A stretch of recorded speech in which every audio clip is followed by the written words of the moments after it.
Alright, here's part 2 of How to Survive presents 9/11 survivors. And away we go! To inhale more dust, debris, or toxic fumes. But even if you do everything right, sometimes all you need is a bit of luck. This brings us to our last story. Number 1. The Concrete Surfer. Now let's go back to 34-year-old engineer Pasquale Buzzelli. He was working on the 64th floor of the North Tower when the attacks happened. He didn't evacuate right away since the building security staff instructed people to wait. Many 911 callers got the same directive since it is protocol for high-rise fire scenarios. But sadly, that meant that many people would die because they should have left as soon as they could have. At 10 a.m., Buzzelli called his wife, who was 7 months pregnant.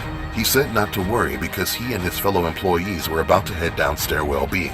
He looked down the stairwell and it was smoke-free. He led about 12 other people down the narrow stairwell. When he got to the 22nd floor, he felt the building shake. He dove into the corner as he heard the sounds of falling objects. Then he felt like he was free-falling. 2 hours later, he woke up and found himself on top of a massive piece of concrete. He felt numb, and there was nothing above him but sky. He had fallen almost 15 stories on top of that piece of concrete, which got him his 9/11 surfer nickname. There was rubble and smoke everywhere. Buzzelli heard fire and explosions. His right leg was painful, which helped him realize he was not dead. The rescuers worked to reach him through the fires. Eventually, he was put on a stretcher because he could no longer walk. He had a fractured foot. After getting out, he called his wife at about 3:30 p.m. When their daughter was born, they named her Hope. Despite the hardest conditions, plenty of people chose to help others even though they put themselves at risk.